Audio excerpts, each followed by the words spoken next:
Hello, I'm Nathan Judah. I'm here with Wolves reporter Tim Spiers. Tim, no home wins since September. Bristol City come to town Boxing Day. Fingers crossed, it's got to happen sooner rather than later, doesn't it? Yeah. Well, they showed signs against Fulham, didn't they? In that second half, they very nearly got what would have been a famous win. The home form's just been atrocious, but they've got to sort it out, because if they're only going to win, 1, 2 or 3 home games after Christmas, then they're still going to be in a relegation fight, aren't they? Because you can only pick up so many points away from home. So they do need to sort it out. It has been a problem pretty much all season, and also carrying over from last season as well. Players don't look like they feel comfortable playing at Molineux. I mean, I see them week after week, and they definitely express themselves more away from home, I think. Definitely make more mistakes at Molineux. As soon as the crowd starts getting a bit tetchy, maybe.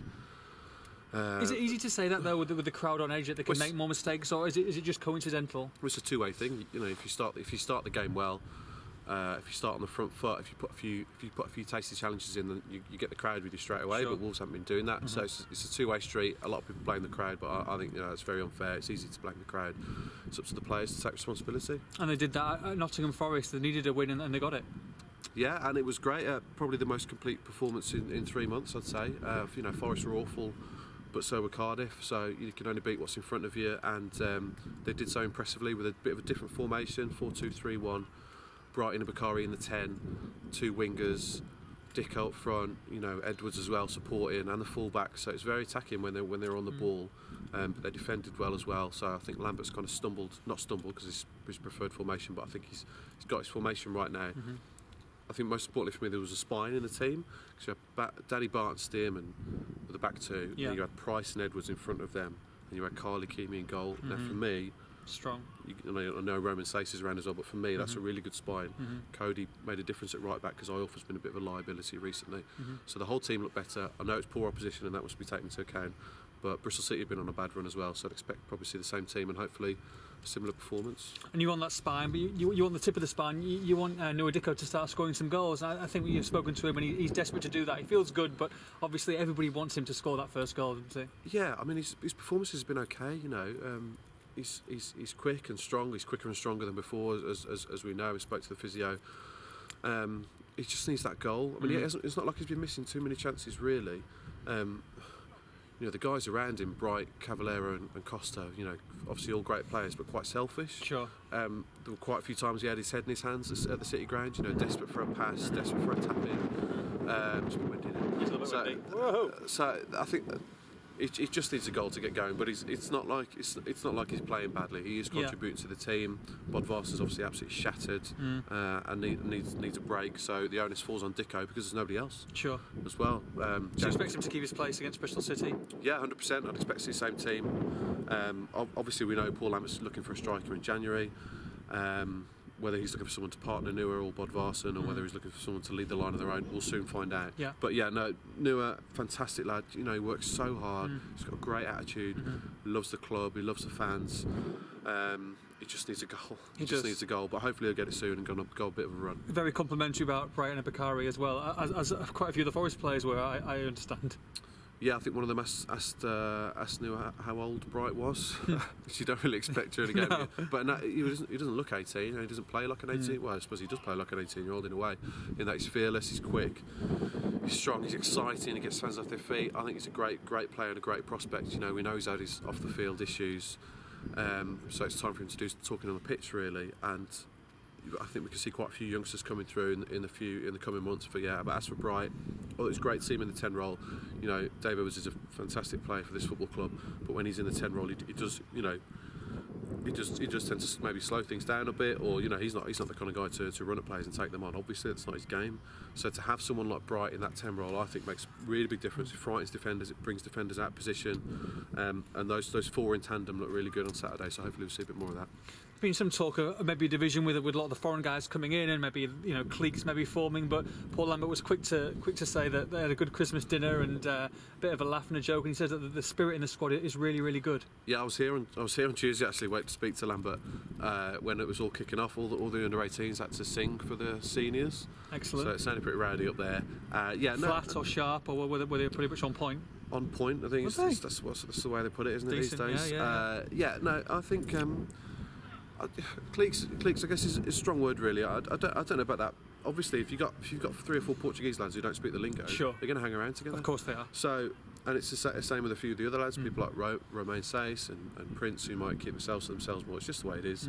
That's what happens when you bring a load of foreign players to a new club. But as far as the guys themselves go, Cavallero, Costa, and all the rest, nothing but praise for them. They seem like nice guys.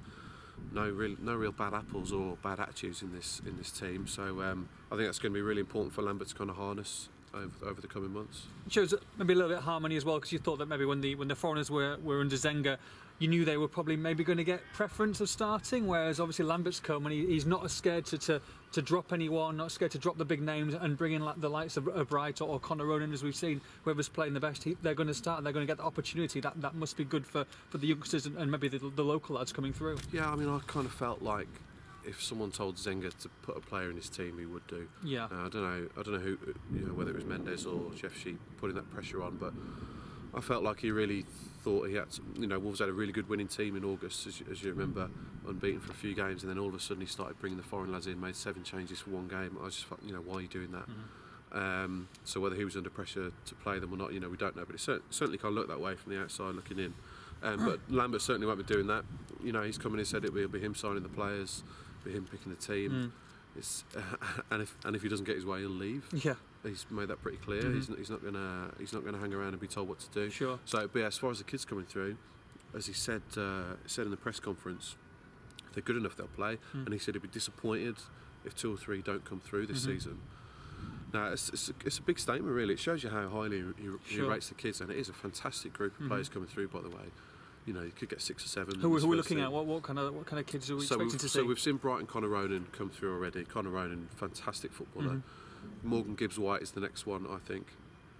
Well, whether he's the next one, I'm not sure, because he's only 16, but he's hugely talented. Attacking midfielder, although he can play in a variety of positions. Seen him a couple of times for the under 23s, so like I say 16, but he doesn't look it. Yeah. He's some player. Christian Herc's another one that could come through. I think Connor Johnson at centre half's been impressing a lot recently. Niall Ennis, of course, who's been injured recently. We believe he was on the verge of the first team before he picked up his broken foot recently, broken leg rather. So it's quite. And Harry Burgoyne obviously done himself. And Harry Burgoyne's obviously come in, and did great. And Lambert said the other day that that'll save the club a bit of money. Sure. When it comes to bringing their next goalkeeper in. Absolutely. So yeah, I think it's really, really positive. Again, it makes you wonder why they signed 13 players last year. But anyway, Lambert said if they're good enough, we bring them through. He doesn't care about reputation, doesn't care about how much players cost. I don't think they'll be going out on loan, these kids. I think they'll be challenging for the first team. And hopefully, if results do pick up, I guess best case scenario coming in the season is they go on some crazy run to the playoffs. But if they're comfortable mid-table, and these guys, if you know that they're going to be going back a lot of the low knees, those are the guys that you want, maybe 2 or 3, maybe even starting towards the end of the season, I guess.